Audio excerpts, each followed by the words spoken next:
What's going on, FTI community? Welcome to the In Your Studio podcast presented by Brothers Brewing. In this week's session, I'm joined by a Canadian content creator who transformed her passion for performing in front of audiences worldwide as a professional figure skater to online on her Twitch channel, BCVee. Over the last 6 years, V has built an amazing community that feels like one always happening hangout, and we got to talk all about her history as a professional figure skater, her love for video games, the content creation journey, and so much more. But before we get there, I want to let the entire FTI community know what they can expect at Brothers from the week of May 10th to May 16th. On May 12th, the Paint-tastic Pour Paint Workshop returns to Brothers Brewing at 6:30 p.m. On May 13th, test your letterbox knowledge, because Brothers is hosting an All About Movies trivia night, and that's going down at 8 p.m. On May 15th, Royal City Rhythm will be taking the stage at Brothers at 9 p.m. and tickets are pay what you can. And on May 16th, Soul Sublime will also be taking the stage at Brothers. The event begins at 9 p.m. and tickets are also pay what you can. Plus, every single day at Brothers, you can bring your own food to enjoy these incredible events. Now, how about we announce some giveaway winners? The first giveaway is a $25 Brothers Brewing gift card, and this giveaway is to celebrate the collaboration between FTI and Brothers Brewing. Using this Atlas mug, we're going to pick out the winner.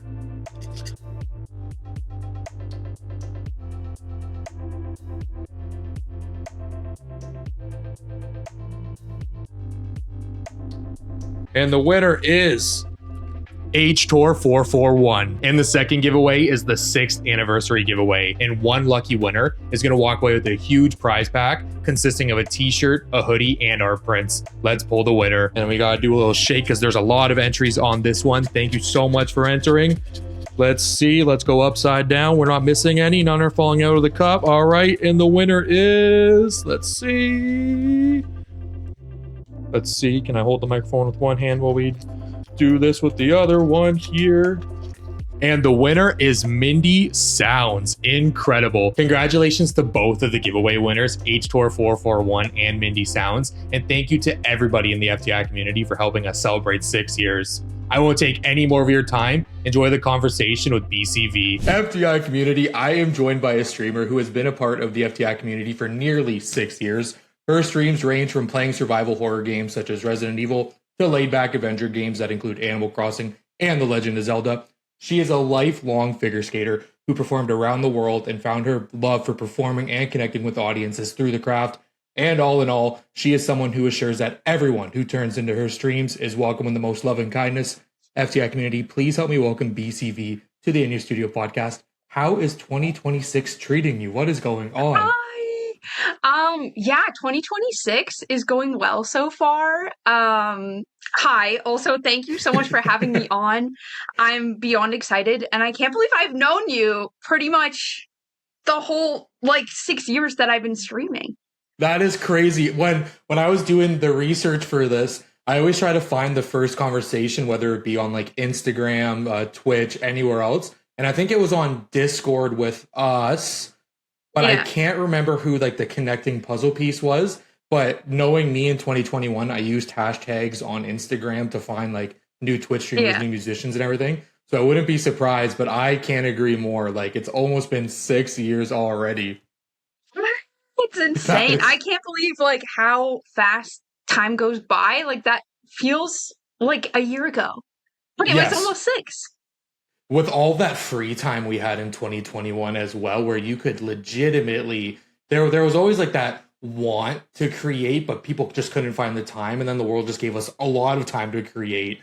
And I know that's where a lot of where your love for it, where you're kind of jumping into the deep end started. But we're going to get there in a little bit, because I'm going to put you on the spot with the opening. I'm totally kidding. We've been celebrating you all week here at FTI. And I think if there's one thing the community is going to take away from your Creator of the Week celebration, it's how community driven you are and how each one of your streams honestly feels like you're just hanging out with a friend, the once a week, the twice a week, the thrice a week catch up.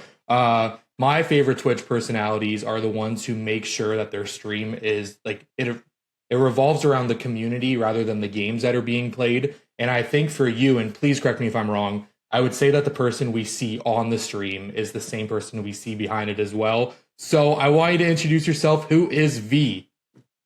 Hi, I'm V. Yeah, I like to think I'm pretty much the same person on stream as off. Like, I like just hanging out with friends. I like just chatting with my friends. So yeah, I don't know. Streaming for me is just like getting to do that in another way. I didn't grow up with a lot of like gamer friends, so getting to stream was a nice way for me to connect with other gamers because I pretty much just had my brothers growing up that were also into games. Like my best friend has never played a game in her life. So Oh, just okay. finding streaming and finding people that liked games as well, just I don't know. It's a really nice way to connect with people. And we don't even just talk about like video games. We also just like catch up like what's new in our lives or, just regular stuff. And I really like that about it. When you were growing up, like playing video games, did you and your brothers or you and your friends have like one go-to console, or did you guys kind of play like the Sony, the Xbox, or just like strictly Nintendo? So growing up, oh, my phone's about to fall. Growing up, I only played Nintendo. Like, I'm pretty sure I remember. I have like a vague memory of being at the mall with my dad and my older brother, and I'm pretty sure we were getting the N64. I don't know if I'm Yes. like making that up in my memories, but I remember getting an N64 and playing Super Mario 64 and Banjo-Kazooie like a lot. Yes. Yes. Um, but yeah, we had like N64, and even at my grandma's, we had like the Super Nintendo too. So when I would go to my grandma's, Everywhere. we'd play Super Nintendo. And then like GameCube was a big chunk of my childhood. Like I love the GameCube. Wii, of course, but yeah. So like Nintendo my whole life. Up until like even when I was streaming at the beginning, I'd only played Nintendo games. Yes. Um, my brothers, however, like they played Xbox and like PC games, but like I was solely like I only knew Nintendo.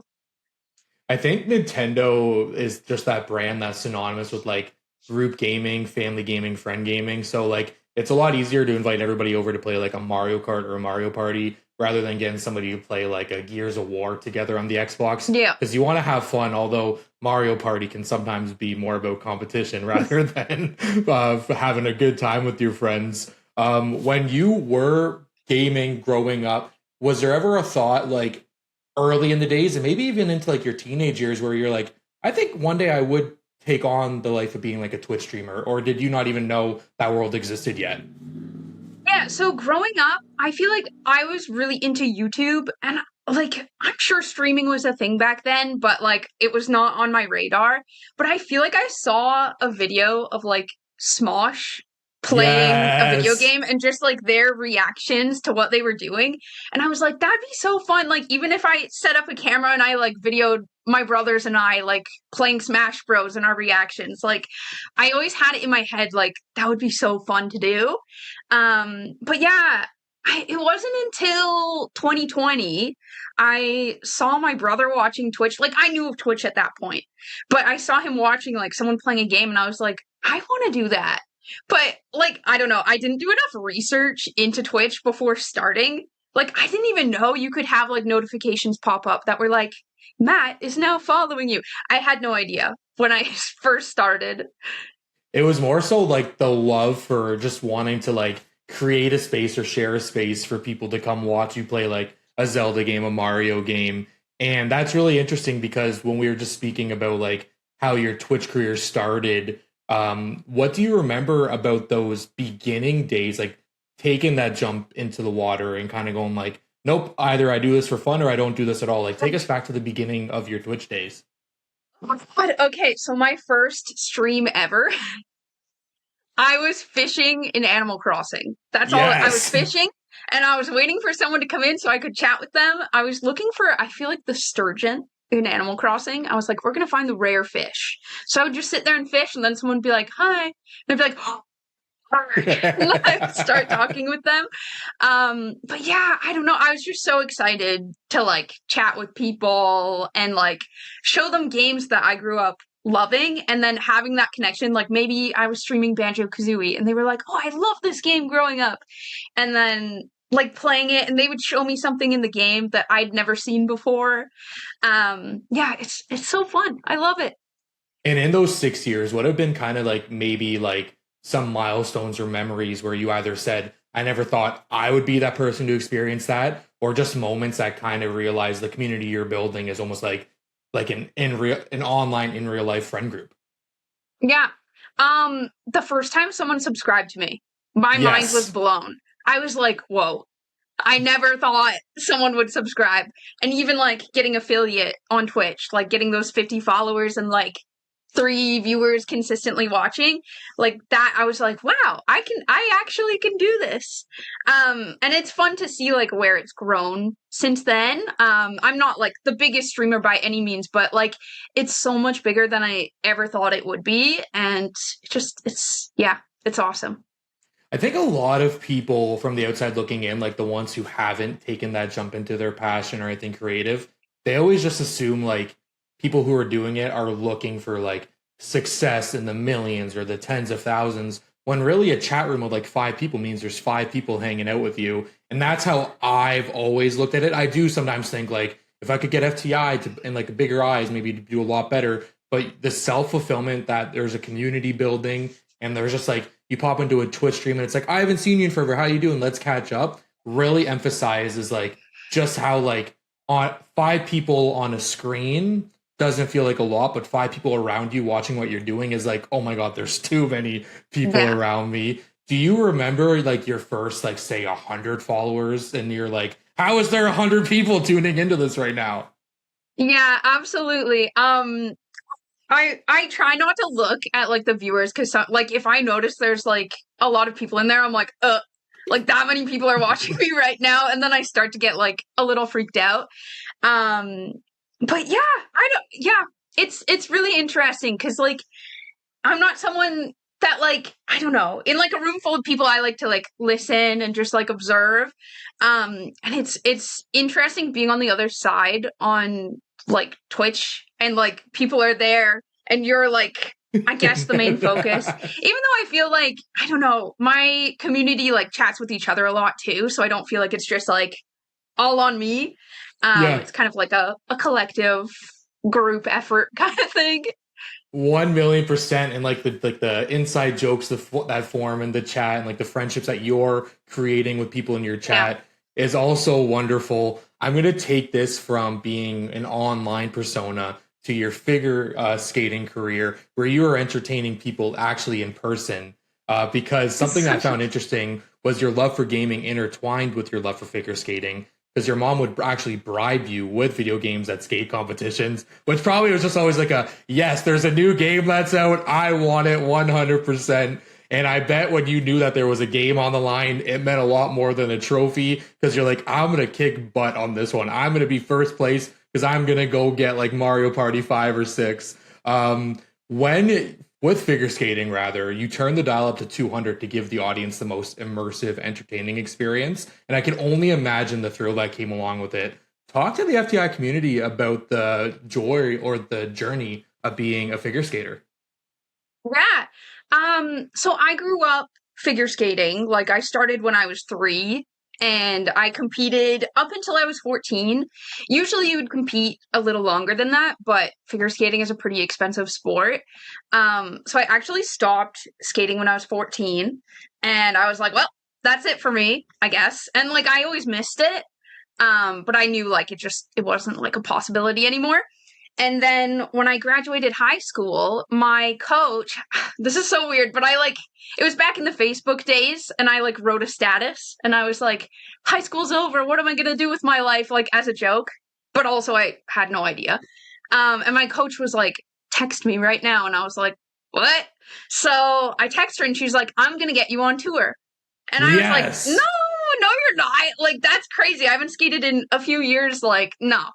And she was like, no, I'm going to help you. Like, text me. So I text her and she ends up making this arrangement for me where I get to teach like the off ice classes to the skaters. And she lets me train on the ice for free, pretty much. Nice. So I ended up like getting back into skating and I was originally a pair skater. And they just so happened to have like a pair guy who had been on shows. So he actually helped me film my audition video.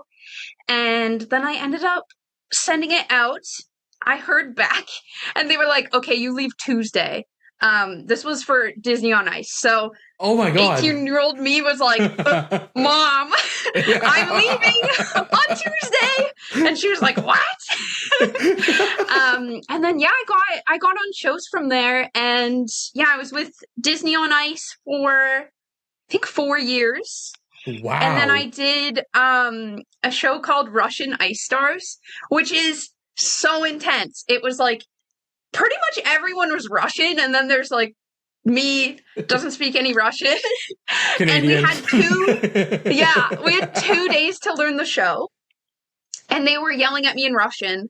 And I was like, I don't know what's happening, but here we are. It ended up being one of my favorite shows that I was on. But they were really short. I did like 2 little contracts with them. And then I got a couple contracts on cruise ships. So I ended up like actually like living and performing on cruise ships for, I want to say 2 years. Oh my goodness. It was awesome. With wow, like there's so much to dissect there. I'm gonna start at the beginning of what you said. Like when people say like, Mom, I'm going to Disney, they usually mean for like a weekend vacation, but you're literally going to work for Disney. What do you remember about that? Like you're like, oh my goodness, I'm legitimately gonna be on Disney on Ice, because that was a huge thing growing up in Canada too. Talk about that. Like, did you have any kind of like moments from that where you're like, this cannot be real life? Oh yeah, even like the email that I got, just being like, okay, this is your flight, you're coming here. I was like, what is happening? Like, I was in disbelief, even when my coach was like, yeah, I'm gonna help you get on tour. I never believed that I could do something like that. So yeah, when I got there, it just felt like a dream. Like, it was crazy. And I joined like the middle of a contract. So everyone else already knew the show, already knew their parts, already knew what they were doing. And I had never even done like a full face of makeup before. So they had to like teach me how to like put eyelashes on. I like glued my eye shut the first time. I was so like, I had no idea what I was getting into, but I kind of like it that way. I don't know. I just went in and I was like, here we are. I don't know what's going to happen, but I'm excited. Happy 6th anniversary, FTI community. FTI Studios launched on April 28th, 2020 as a platform for independent artists to express who they are, celebrate what they create, and connect with other creatives worldwide. To celebrate 6 years of FTI, we're collaborating with an extraordinary crew of visual artists to reimagine FTI and our resident astronaut Atlas in their signature style. Kicking it off, we have Atlas is a Star by Midwonder. Accompanied by a shining yellow background, Atlas jumps through the star and into the foreground with his vibrant orange and purple space boots, and you can tell by the expression in his eyes that he's ready for action. You too can be a star like Atlas by visiting FTIstudios.com and checking out our anniversary collection. Those people who like can change somebody's lives, whether it be like your coach or the person who sent that email, or we're just gonna say Disney, they have such a belief in the person that it's kind of like they're a sink or swimmer. Like they will learn on the fly because that's the trust we're going to give them. This is the opportunity that we're going to give them because they're going to run with it. When you translated from, I guess, Disney to cruise ships, did you take a lot of the things you learned from the Disney on Ice to the cruise ship, or was it kind of like a whole new playing field there too? It was very different, but also like the show side was similar. Like, I knew how to learn a show quickly. I knew that I could like go in my room after and like go through like what I had just learned to be like ready for the next day. But the thing with cruise ships is like the safety side. Like, you have to go through like fire safety. Like, there's so many things. Like, we probably did 20 hours of training. Like, as soon as we got there, you and like any of the crew, it doesn't have to be like a figure skater. It could be like, I don't know, sports staff or someone else that just got hired. And if you haven't been on ships before, you have to go through a lot of training, like how to like go to your muster station, what to do in an emergency. Like, we were in charge of lifeboats. Like, I never thought I would have to do something like that. But yeah, it was a lot of training and like safety stuff and like learning how to navigate a cruise ship. I'd never been on a cruise ship before, like even as a vacation. So just like finding out where my room was, like how to get to where I'm supposed to eat food. That part was super different. And like the living situation, very different as well. So on Disney, you would be in one city for like a week. And then at the end of the last show, you would get on the bus and you would travel up to like 9 hours, 10 hours to get to the next place. And then you'd be there like in a hotel and like, you know, same thing every week. On cruise ships, you just go back to your room at the end of the day. But the room is literally probably smaller than your bathroom. Like it is so small. There's no window. It's teeny, teeny, teeny, tiny. So that was also an adjustment. I tried not to spend too much time in my room, but it's cool because like you're in a new place every day, pretty much. Yeah. And like you're waking up being in a new place, where with Disney you're literally doing the travel, but there you're just like, well, I was in here 5 hours ago. Did you ever feel, I guess when you're on stage performing like a musician too, like when you look out, odds are there's usually like beaming lights in your eyes and you can't really see the audience. Did you see the audience, and did you ever take into like account how many people were in that room watching you guys perform? Definitely. Yeah. So on Disney, the lights blind you a little bit more, but you can, like, they teach you to like look to like the furthest person away.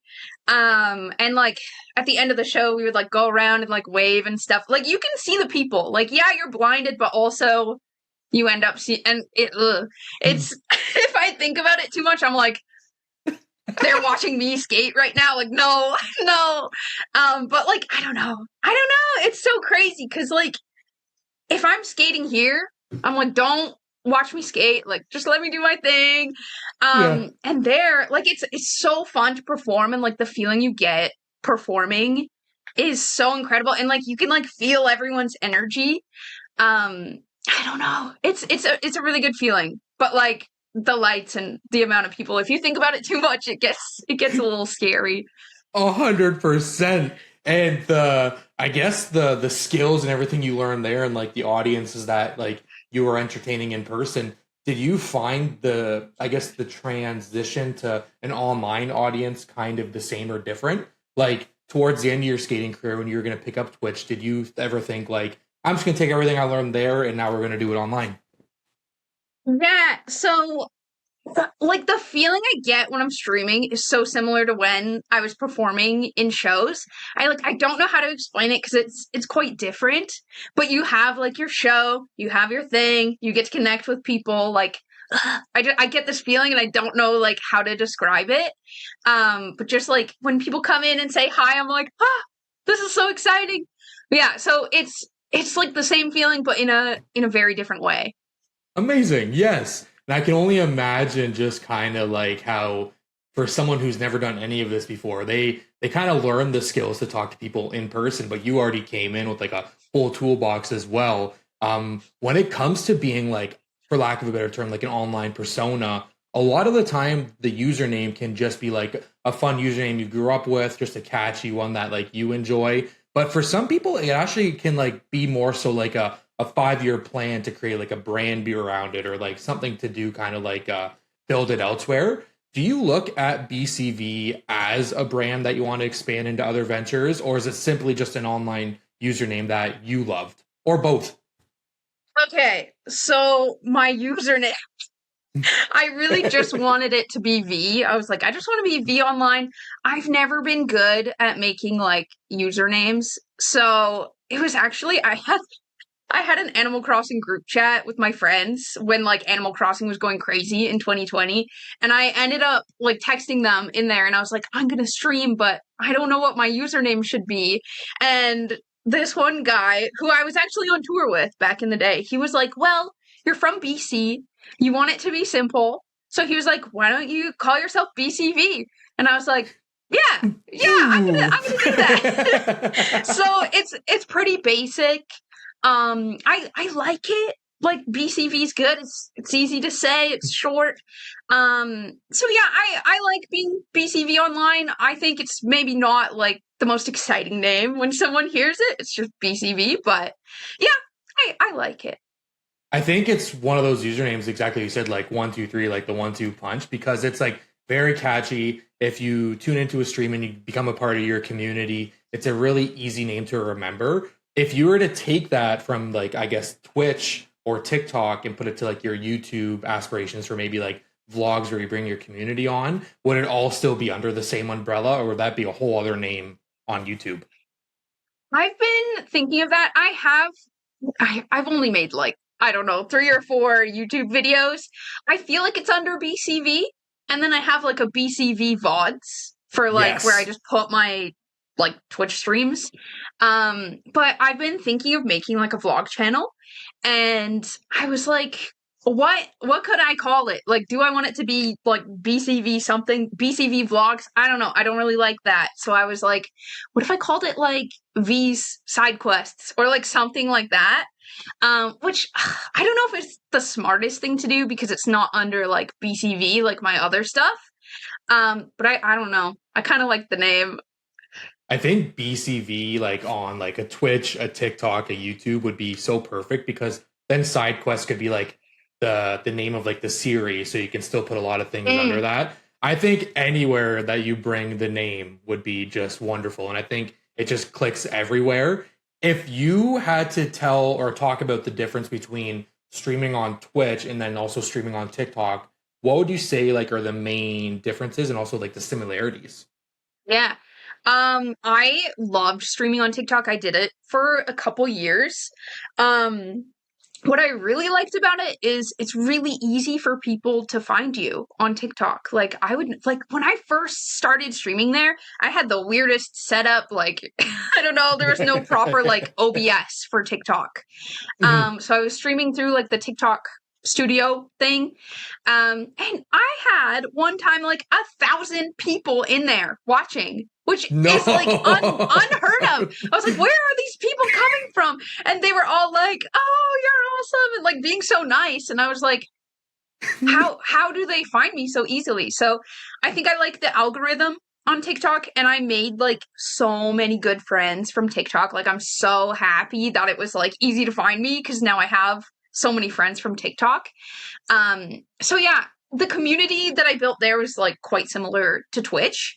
It was a bit busier on TikTok because of like I don't know how the discoverability works. Mhm. And then on Twitch, like I love Twitch because like you'll have the same people come in and like they are there for you and they like love you as a person, and like we have like a I don't know, kind of a deeper connection because like I feel like it's easier to chat with them because there aren't so many people, so you're not like What's like going all on? over the place. Yeah, and like oh, thanks for the heart or whatever. You know, like there's so many things going on TikTok where Twitch is like, okay, I can like organize my thoughts. I know what I'm doing. So it's a little bit more laid back. But yeah, they both have like really good things about them. I've never once thought, and like you're wholeheartedly the first person I saw stream on TikTok, because I never knew TikTok offered like that live feature. Because when you think of Twitch, you think of like going for video games. Like I want to watch like a Pokopia game on Twitch right now, or on TikTok, you kind of want to watch like tips and tricks in 30 seconds. So I can definitely understand like building the community there is a lot different, because on TikTok people are scrolling by, they just happen to come by a stream. But if they click your stream on Twitch, they know they're specifically looking for video games. Something I want Yeah. to talk about is your community a little bit more. Something that's synonymous with your world is how community driven it is. Everyone who enters the conversation is ungreeted with an unreal amount of love and admiration. You know what's going on in their lives. You take into consideration what they want to see you play, and overall, it's a really fulfilling feeling being a part of your community. Talk about building your stream around your community. Why is that important?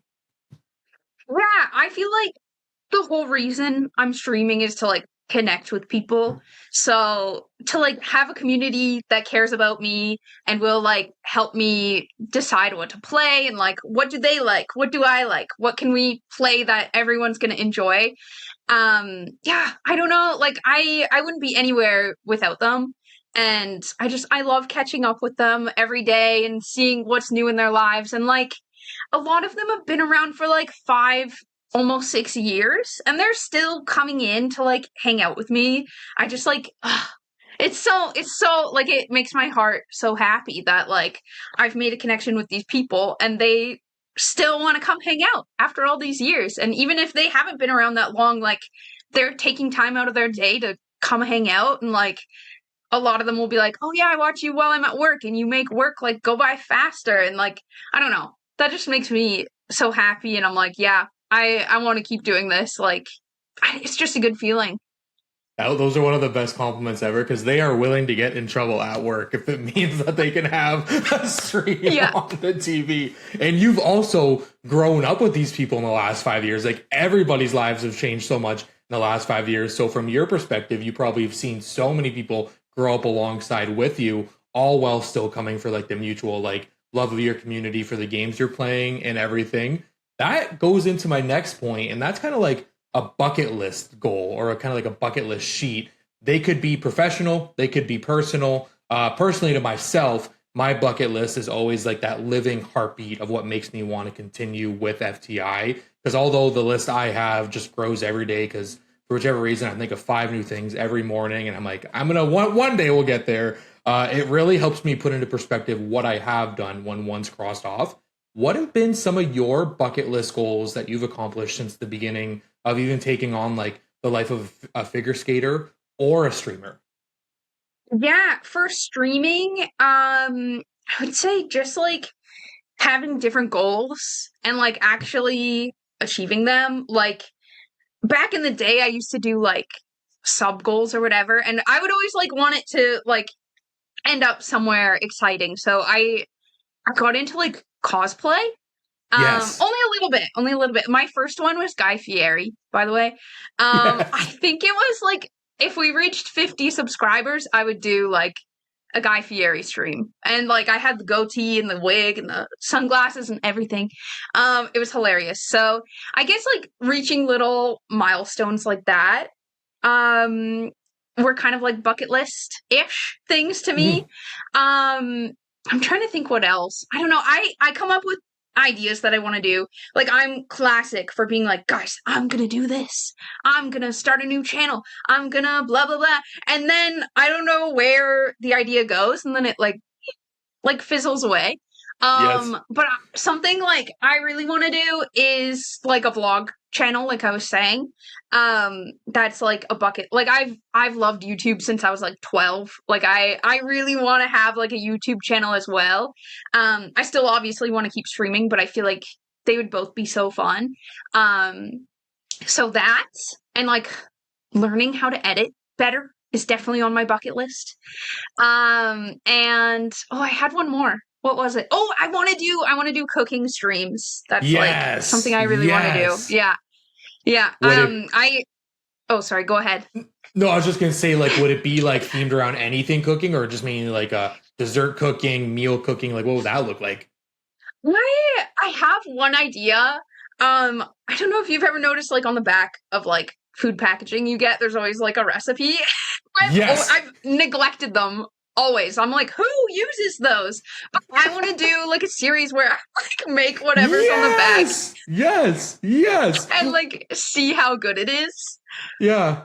I think the funniest one is, gosh, now I'm never going to get a Kraft sponsorship, but the Kraft peanut butter cookies never come out the way they do on the back of that bottle. Like, they never do. I've tried it like 3 or 4 times, and I'm just like, I'm finding like a new recipe. So that in itself is like a gold mine opportunity right there. I think it would be so fun. That would be awesome. I actually, with your comment of editing, what I have noticed, and correct me if I'm wrong, is that when you were 12, when YouTube, the editing behind videos was a lot more appealing than like rather like the simple edits. I think we kind of reversed. Like, people only stay around for like the really simple edits now. Like, kids nowadays have no idea what a 45-second YouTube introduction video is. Like, Smosh is like, shut up. I used to watch. I used to watch like Shay Carl. There was so Oh many my god! people. I felt like I was a part of his family. Me too. I would remember every Christmas I would watch the last year Christmas vlog because I knew it was 2 hours long. And Yeah. then I met so many people in like the comments from that, and I was just like, "This is the coolest thing ever!" Yeah, and then you watch them grow up, and then there was prank versus prank, like Jesse and Gina. I loved them. That is so Yeah, funny. We have like the same YouTube algorithm, I feel like, from back in the day. it was just so awesome because nowadays, like they'll post like a video like here and there, like Jesse from Prank versus Prank. Yeah. He's an incredible editor now, and he's taken on a life of his own. But he'll always be like Prank versus Prank to me with Gina. Absolutely. Who Absolutely. who did you like? Who were some of the YouTubers growing up then? I want to see if there's any more. Oh, okay, Smosh was like one of my favorites. Like, I don't know why. I loved watching their Pokemon theme song video that they did. Yes, I loved that. Yes, Prank versus Prank. I watched iJustine. I watched. I just. Oh, I'm trying to think. I need to like scroll through my old YouTube. I'm like, who else was there? There was so like I watched a guy named Charles Trippy. I was just thinking that I love Charles Trippy. I haven't seen him in a long time, but whoa, yeah, I watched him like through his like when he had his brain surgery and everything. He filmed and now it. he's like married with a kid. It's crazy. Yeah, I'm sure that like kids nowadays like have their own like YouTubers that they're gonna reminisce on, but like we had like E3, we had vlog conventions, we had like YouTuber meetups. Like when Shay Carl went to the premiere of Monsters University, I was like, he made it, he has done this, and like you just don't. It's such a special time in time. That is awesome. I actually would have never thought there was like more Shay Carl, Ray William Johnson. That is crazy. Oh my god, that is so funny. That is so funny. So that is, I can feel how red my face is because that is just awesome. This next question is brought to you by our podcast partner, the home of Creators Connect, Brothers Brewing. Each Creators Connect event is a night full of connections, conversations, and live music. No matter if you're an artist or you're a fan of artists, Creators Connect is the place to meet. No biasy, absolutely none at all. There's a lot of biasy. So V, the question for you: if you had an unlimited budget, any artist, could be a content creator, YouTuber, visual artist, famous or independent, what would your first BCVee con look like? Like, what would your dream convention be? Oh wow. Whoa, I've never thought of this before. I don't know. I would want like a bunch. I would want you there for sure. FTI. I'll be there. You gotta be there. Just like, I don't know, a bunch of like small streamer communities getting together would be amazing. And then like, if there were like stations where you could like play old consoles, that would be amazing. And like snack bars, obviously. Obviously, yeah. But yeah, just like a bunch, I don't know, a bunch of like creators. Maybe we could have a meetup with like my community, and I don't know, it would be so fun. I definitely want it like retro game themed. I think that the snack bar would only be recipes on the back of boxes. That's how we will connect the two. Yes! Now, the flip side to that, have you ever thought about attending like a convention as kind of like I guess like a guest speaker or like a guest at the conventions? I've thought about going as a guest. I've thought about like, I can't imagine someone being like, "Hey, V, can you speak at this convention?" Like, I have no idea what would happen. But like going would be so fun, like getting to meet even like other creators that I don't know and just like getting in that environment. Like I've been to one Twitch meetup in Vancouver. It was really fun. I drank too many beers because I was nervous. And I asked this one girl, I was like, "Are you a streamer? What's your stream called?" Like 3 times. So then I was like, I gotta go. I gotta go. It's time for me to go. But I was so excited to make friends. I'm so sorry. I forget what the question is. I got too excited. No, you're perfect. No, that's perfect. That was a perfect answer, because like it's those environments where everybody there is the reason you're there too. So like, although there's like people that are like hired for like a panel, hired to be at a table, like even just being like a guest, just enjoying it, you have as much like admiration for the craft, and you're meeting a lot more people because you're walking past them by chance, where people actually like sitting at a table, they need to wait for people to come up to them. So I would argue just the conversations you have at these community driven meetups is probably a lot bigger. Yeah, that's awesome. I can only imagine, because I have done it. Actually, side note, I'll equal that story. I was working doors for I think the band was called Bonnie Trash here in Guelph, and like I should have done a little bit of research just to like know who the members are, but I unfortunately asked the lead singer about 4 times if they had a ticket, not knowing if it was the lead singer, and I'm like, they're never gonna invite me back, like ever. Like 1 time, maybe 2 times, but like 3 or 4 times, I'm like, hey, do you have a ticket? And they're like, I'm the performer. I was like, okay, yep, I gotta go. I will not be working doors no It happens. more. It happens. That's what I have never told anybody. Well, thank you for sharing that with me. Stepping outside of the realms you're creating in, are there any artistic mediums that you want to dabble in, whether it be like, or maybe you already do, like painting, music, like any of those interest you? I used to like draw when I was younger. I haven't drawn or painted in like since probably high school. So maybe getting back into like drawing would be fun. This is one of my random ideas that I have, and then it fizzles away. I was like, yeah, I'm gonna become like a digital artist. So I got myself an iPad and I like drew on it for like a week, and then my motivation left. So honestly, like digital art would be really fun. I was like trying to teach myself. Maybe I need to be more like directed. Maybe I need to join like a class or something that would like keep me accountable. But yeah, like digital art. Like I said earlier, like getting more into video editing. Like I really like video creation stuff.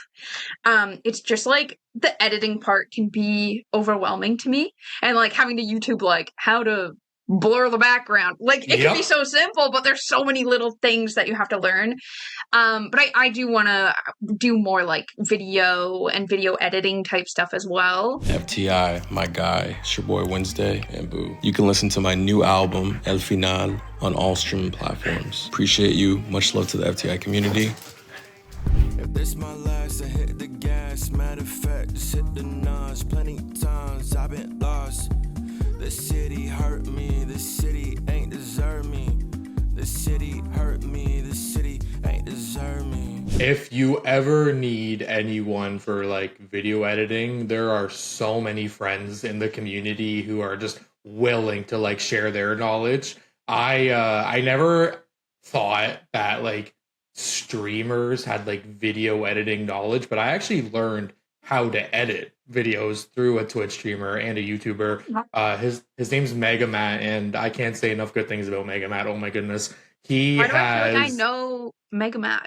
100%. He is like a diehard for everybody in the FTI community. That's awesome. I can't say enough good things about that guy. He showed me how to video edit, and then if I was like, man, like I can't make this like idea come to life, he's like, give me a day, and then my idea is just blown out of the water because he's taking it somewhere completely different. That's so sweet. I love that. He is awesome. He actually edited and put together the opening video to the podcast, which hopefully by this time, if I put him on the spot, it'll be for the next video. You will be in that too, because it's like Atlas flying through the galaxy and he's passing all the creators. Yeah, I saw that. That is so cool. I love it. That's a brainchild here, but that's an actual like Megamat took it out of the water. If he's listening, absolutely love you, brother. Now it is time for the staple question of the podcast. I'm gonna cue like a dun dun dun. What a lot of people may not realize is that being a content creator comes with turning the dial up to 200 with the personality, always being aware, always being kind of active with what's going on, and more importantly, being the center of attention. Because once that red light is on your camera and Twitch says you're live, you are entertaining an audience through gaming. This goes hand in hand with vulnerability, knowing that that camera is on you and there's an audience all around the world watching. How does vulnerability affect you being a content creator, or does it even play like anything at all? I don't know if it does. I don't know. That's an interesting question. I feel like I just kind of like, I know I'm like, obviously like my personality's like dialed up a little bit when I'm streaming, but I feel like I'm still like the same when I'm streaming. Maybe I like have a few walls up, like I don't want to like dox myself or like say too much or Yeah. but I feel like I don't know. I like to share to a point what's going on in my life and like share that with my community. I don't know. That's an interesting question. Yeah. I think for like streamers, because like the love for streaming can be like anything that you're almost like you're like, I agree with you entirely. Like, you almost don't think about if you're being vulnerable because you're just doing what you're doing and there's just people watching what's going on. Whereas like a musician, they write these lyrics that people can interpret any way that they want to be. So no, I definitely agree and definitely see from that angle too.